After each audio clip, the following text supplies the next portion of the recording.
Yo guys, how's it going? And welcome back to episode number 11 for My Team Career Mode here on F1 22.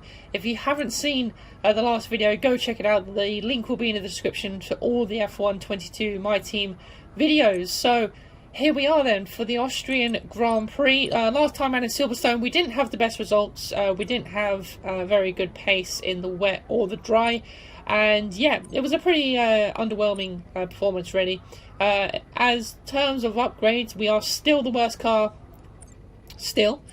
And we have got another upgrade for this weekend as well, a chassis upgrade. So wouldn't be the best, as you know, we've still got a long way to go. But you know, it's better than nothing. So I would have preferred a power upgrade or a downforce upgrade, but nevertheless, you know, an upgrade is an upgrade. So practice went pretty well and just building the confidence, and now we are ready for qualifying for the Austrian Grand Prix and already getting straight into it. Then obviously this is a sprint weekend, so this will determine the sprint race. And yeah, like I said, Austria is normally a track that I go pretty well at, so I'm really coming into this one with a lot of confidence. And yeah, let's see what we can do and see what the car can do around this track as well. So coming to the end of the second lap then, we are currently P20 on a 1 minute 6.5 as have a little bit of a tangle there with the AlphaTauri, so that completely ended the session, and that was pretty much that. So yeah, thanks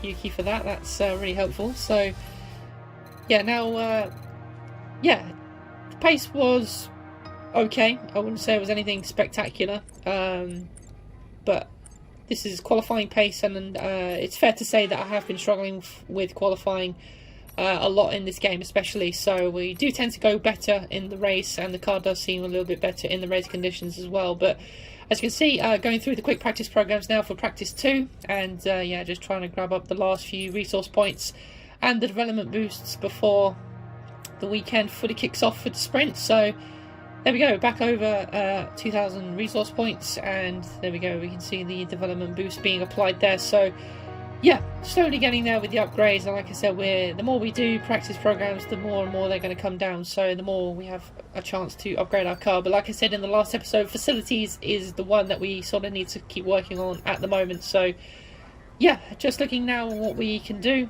and we put on another chassis upgrade there for well, in time for a couple of races time. But now it's time for the sprint. So it's all about speed in today's sprint. Not very many laps and no chance to get ahead on strategy. Who here today has the raw skill to take them to the top?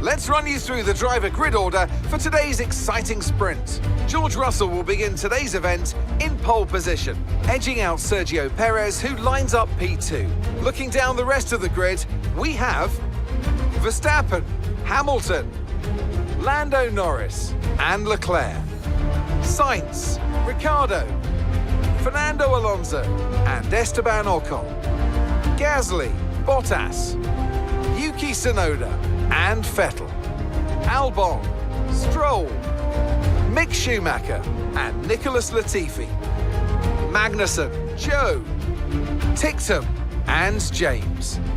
Which of these drivers will get pole position today? We'll soon find out.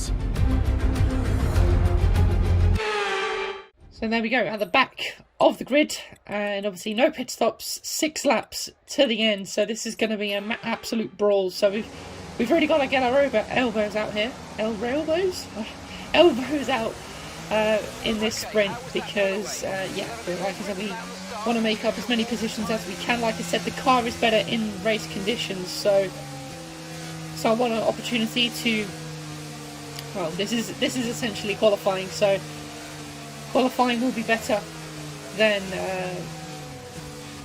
well, the sprint qualifying will be better than a knockout qualifying. So here we come then to the grid, and like I said, on the soft tyre, everyone should be running soft. I don't know why you would run medium in a 6-lap race, but nevertheless, into the grid slot we go. We're now building to the 5 red lights for the second sprint of my team career mode, and it's lights out and away we go. And once again, lots of wheel spin off the start, and a pretty similar start to what we had in Silverstone, to be honest, but nevertheless piling through to turn 1. I took it very easy because I knew the AI would buckle up, and straight away getting blocked there by Magnussen, and already got underbody damage, but now going side by side with our teammate up towards turn 3. And as you can see, it's about a 3-way fight here as we dive up the inside of the Haas there, as we've now got three wide coming up the top of the hill, as no DRS yet obviously on this occasion, but nevertheless absolute cluster. They're still going 3 wide. I think that's 2 Williams and the other Haas of Schumacher, who goes flying off there, and I don't know what's happened to Mick, but unfortunately for him, the virtual safety cars come out, but yeah, he's out of the Austrian sprint. So this is what happened. Yeah, just sort of broke too early and clipped the Aston Martin. So yeah, an unforced error, really. Just came in way too hot, and yeah, just completely mistimed the braking, unfortunately. So it's good to see the AI being aggressive though, but unfortunately for Mick it ends in tears. And also on this restart, as the safety car now ends for the virtual one, and Perez is actually into the pits as well, so he's gone onto the medium tyre, because I think you still have to actually... No, I don't know actually. No, you wouldn't have to make a pit stop because pit stops aren't needed. So I don't know why Perez is pitted on to mediums. That doesn't really make much sense. But nevertheless, he's probably going to be last. As now we're having a little bit of a battle as I waffle with the Haas there. As Dan also trying to look around the outside of me through turn 4, but we managed to close that off. But unfortunately, wasn't able to mount a challenge on Magnussen for the time being. So it's a bit of a shame. But nevertheless, starting back 3 here. Now Dan is also putting a little bit under pressure as well, as DRS is enabled here as well, and I think we are slightly out of the DRS train at the moment here, as we've done it again. Pushing the limits too much and once again spinning, and I did carry on, but then I just decided to retire the car, save all that we have, you know, with the new components, the stuff that we've been getting, because yeah, I don't think we were going to get much better than 20th place anyway, or 21st place should I say. So yeah, not great, but now it's time for the race. Hopefully we can redeem ourselves. This is it then, race day in Spielberg for this year's Austrian Grand Prix. Not long to go before our drivers hurtle off the line and into the first turn, the Niki Lauda curve. It was renamed in 2019 in memory of one of Formula One's most beloved figures. The Spielberg circuit then is situated 700 metres above sea level, with just 10 corners making up one of the shortest laps of the season. One time around here is a distance of around 2.6 miles, with the best overtaking chances into turn 1 or the tight uphill of turn 3. Before we begin, let's take a quick look at the grid lineup for today's race. World champion Max Verstappen starts from pole position, just ahead of George Russell, who starts this event from P2. Considering the rest of the grid, we have Hamilton, Sainz, Lando Norris and Leclerc, Ricciardo, Gasly, Fernando Alonso and Valtteri Bottas, Ocon, Tsunoda, Lance Stroll and Albon, Latifi, Vettel, Kevin Magnussen and Guan Yu Zhou, Perez, Ticktum, James and Mick Schumacher. It's almost time for those 5 red lights to go out then. Let's see who can prevail today. And I'm joined once again by Anthony Davidson to bring you the lowdown for today's race. Let's have a chat about McLaren. What do you make of their performance so far this season? Well, the atmosphere within that team seems very positive at the moment. Everyone seems like they're in great spirits and having a lot of fun doing what they do, and that's definitely contributed to the performances we've seen.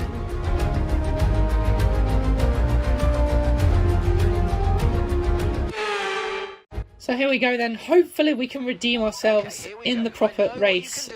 Sprint's over, and now it's time to focus on the main well, the main job of the weekend. 18 laps for the Austrian Grand Prix. So yeah, we'll put the sprint behind us, but we're also going to start on the mediums for this one as well, just to spice up the strategy, see what we can do. Like I said, I did feel confident in the race, so I felt like it was time for mediums, but nevertheless, no formation lap. We're just going to get straight on with this. 5 red lights, and it's lights out, and away we go. And we are starting P21, obviously, because of Mick's DNF, but he gets back past us straight away. But now coming into turn 1, we do the dummy, go for the inside, up the inside of Perez as well, and hope, thankfully, not getting any body damage this time. But now we're going side by side with the Red Bull up towards turn 3. Never thought I'd hear myself say that this early on in this career mode, but Perez sort of aggressively comes across us there, but then we go around the outside of about 4 cars there, and my teammate was trying to find the inside line as well, which actually turned out to be the worst line through turn 3. But nevertheless, we've made a brilliant start, and now we're going on the inside of the Haas, and that is also us up into another position. So up into P16 on lap 1 here. It's been a great start once again, but the trouble is at the moment is we are struggling to keep position as Magnussen goes around the outside of me. You never see overtakes through there, through the penultimate corner, so a brilliant overtake from the Haas driver.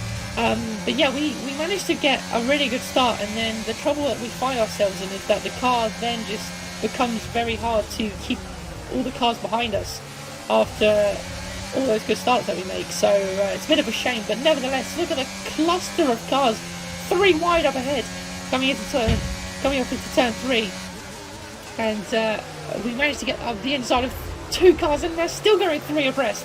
Stroll, Ocon and Albon, as we managed to finally settle down, as now we're going side by side with the Williams, as Stroll and well, the Aston Martin, and I think it was Latifi. No, sorry, we're going side by side with Latifi. There's so much going on in this race as we managed to get past Latifi, and now Magnussen trying to find a way around the outside as well. And Magnussen going for some daring moves, just like in real life he does on lap 1 here, as now we come towards the end of lap 2. Albon and Ocon going side by side. Albon's been completely uncompromised through the final corner, and Ocon did sort of help us out there a little bit, so not too bad at all. But so we have a little bit of contact with Latifi there, but we managed to get past, and we have DRS as well on the back of Ocon. So yeah, we are in the points, guys, and I actually did forget to mention that Russell did pit, I think on the end of lap 1 as well. So yeah, so that's promoted us up to a little bit of a position. Ferrari's in the pits as well, and now Latifi goes down the inside and he's hit us. Now we've just completely lost control. Latifi, just as we had a great position, it's all thrown away, and this is what happened. Latifi down the inside, and he's just completely, well, I wouldn't say that's really my fault, but it was a bit of an audacious move from the Williams, and that's just completely ruined our race. And we've got a 5-second time penalty to our name, and the safety car is out as well, so that's something that we can sort of gain back. But we are actually going to go onto the hard tyres as well, because we've gone onto the mediums at the start of the race. We probably won't be able to make it to softs. If we go onto the softs, we won't be able to make it to the end of the race, so that's completely ruined our whole race, our whole strategy, and this race has now just become a recovery drive once again. After literally being in the points, it had to literally go in the bin. So super frustrating, because I felt really good. I felt really confident. The AI were having lots of scraps and holding themselves up as well. So yeah, it's a massive shame, but Magnussen actually DNF'd from that as well, and so did Perez. So we are actually, so P20 is now the last of the running, which is where I am at the moment.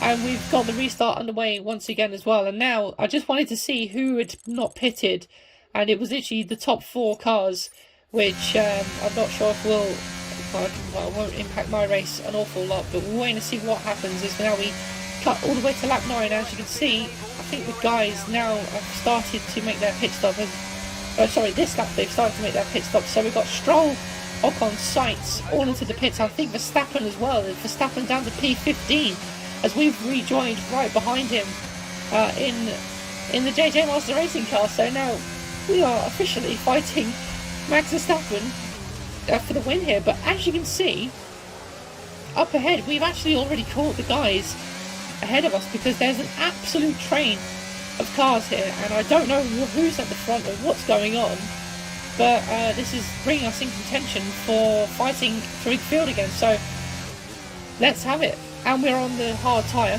so we have a little bit of advantage there of having a little bit of fresher tyres towards the end of the race. But nevertheless, now we are on the back of our teammate here on this beautiful headicam shot as Verstappen and I think that was Schumacher going through turn 1 held each other up. That's allowed me to get past my teammate, now going nearly 3 wide up towards turn 3. Verstappen on the outside trying to find a way around the outside of the Haas, and that's the Ferrari locking up into my teammate, and we've not really come out on top there. My teammate's absolutely flown, and we've actually lost out again on the Ferrari. So once again it's gone really good from really bad once again, and it's action-packed coming towards the end of this race. So we've lost out a little bit there, and again every AI car going side by side through these corners. It's great to see the AI being so aggressive this year, it really is. But now Verstappen still trying to find a way past that Haas, and now Sainz trying to find a way past my teammate as they all held each other up as Schumacher actually goes into the pits there. I had no idea what was happening. Sainz has been compromised once again through the final corner, and now Ocon is right on this battle as well, and now we're about to go 3 wide. I back out of it, let these two take the plunder as they have, as Ocon gets once again out of shape through turn 1, and now we're back on the attack on Sainz once again. So we're just able to compromise for the AI's silly tripping over themselves, and we're able to take advantage that way. So I'll take it for any advantage I can, so it doesn't bother me at all. But now hopefully with the faster cars fighting the slower cars, it's really compromising them because they can't fully make the overtake. So there we go. Sainz finally gets past my teammate, but my teammate is in for some reason. I think it's because he was on the mediums. I don't know if he actually... no, he was, because we actually ended up behind him. So I don't know why Dan is pitting again. I can only assume that he got front wing damage from all that scrapping with Verstappen and the Haas driver of Mick Schumacher. So yeah, and now lap 15, things are starting to settle down now as we are now under pressure from Ocon, and it was only a matter of time really. Sainz obviously started to pull away because there's no way we can catch up with the Ferrari. Ocon gets now past me, and now Stroll going right down the inside as well, and just the AI are a little bit silly though when they do go for moves like that. They really dive up the inside and then they sort of cut across and go really slow. It's a little bit odd, and I really hope Codemasters fix that because it is very annoying trying to do the switch back and they're just sort of wiggling all over the road. So a little bit annoying, but after all that we were able to catch up onto the back of Ocon and we were able to stay within DRS. But now Norris is up the inside, around the outside of us. We got the inside, a little bit of wheel banging as well, and we just managed to stay ahead of Norris. This is the final lap, by the way, as well, so that was a now or never sort of move, as we are literally on the edge of battery once again at the end of this race. So I think we are going to hold on though for P16. So it could have been a lot more if it wasn't for that spin with the Williams. And after all that, I think they do actually end up ahead of me as well. So super frustrating, but P16, not a bad race in the end. Okay, pick up rubber and bring it home.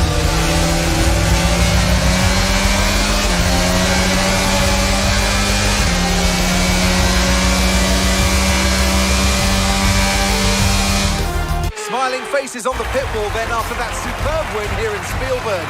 And rightly so, a brilliant effort from the whole team. And talk to me, what do you think it was that sealed the win for them? I think that smart tyre management on track and very smooth driving definitely assisted in their victory today. That combination meant they got the absolute maximum out of their tyres at all times.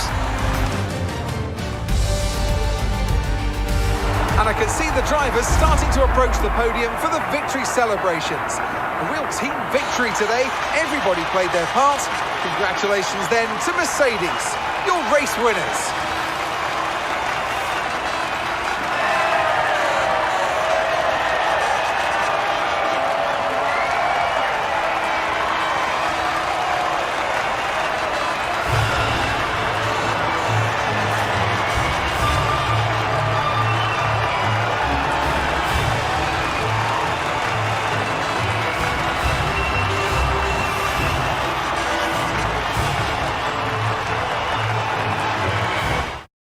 And once again, another crazy podium. Lewis Hamilton from Fernando Alonso from Daniel Ricciardo. Honestly, I think the best strategy is just to have a crash, then pit.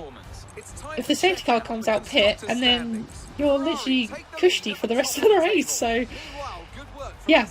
But for our race, oh, honestly, very, very frustrating. As soon as I said we were in P9 in the points, we literally just had to get taken out by the Williams cars. And what made it more frustrating is the fact that they actually finished ahead of us in the race by quite a long way as well. So we couldn't even sort of fight back, which is super frustrating. But nevertheless, we are nearly Team Acclaim 10 now, which means, like I said, we can nearly get our secondary sponsor. And once again, we've managed to also get our sponsor bonus as well, which is really, really good to see. So now we've got a massive decision to make, because it's now at that point where we can decide if we want to keep with Dan Ticktum for the rest of the season, or do we want to go with a different driver. And I have to be honest, I did take a long time thinking about this.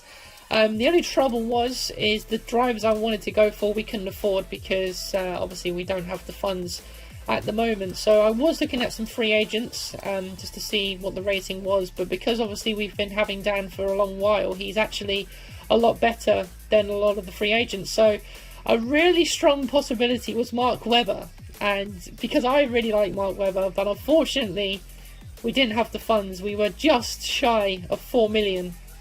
So yeah, it's a real shame. So we couldn't approach him. The other possibility I had was Guan Yu Zhou in the Alfa Romeo, but then I just decided to stick with Dan, and well, hopefully he accepts my offer. So yeah, this is the first time that I think you guys have seen this on my channel for the first time. Obviously, I don't know if you would have seen it from other people's career modes, but we give him the medium risk, and he does accept it. So thankfully we managed to keep Dan for the rest of the season then, so that's good news. Obviously, you know, an experienced driver, and we can see him out to the end of the season. He already knows what our car's like, so yeah, that's really good to see. But I think that just the main sort of target for the rest of the season now is points. Build on Dan's, you know, focus and whatnot, and yeah, go from there basically. And as you can see on the screen, we had some more upgrades fail on us, which is super frustrating, because we were looking like we were going to actually overtake Williams. So that's going to be delayed for a few more races, and we for some reason have lost 1,000 driver acclaim. Not really sure why. Something to do with the marketing. So yeah, that's a little bit frustrating. But now just going through the R&D that failed, I think it was a chassis one and a power one as well, which is a little bit annoying. And now it's time to pick another rival, as we lost the one to Stroll, and it was between Lando Norris and Vettel, and obviously I was going to go for Vettel because we are nowhere near the pace of the McLaren at the moment then. But there we go, guys, that has been it for part number 11 for this My Team career mode for the Austrian Grand Prix. I hope you have enjoyed it, and like I said, hopefully we can come back strong for France. Again, not a great circuit for me, but yeah, this race could have been a lot more, but unfortunately the Williams had to ruin it, as they are our closest rivals at the moment. So yeah, super frustrating. But nevertheless, guys, if you have enjoyed this video, please do give it a thumbs up, subscribe to the channel if you're new as well, and I will see you all again in the next one, guys. Take care. Never break, always fight, never quit, do it right, play the game, win it life, have no shame, there's no time, feel the pain, live the grind.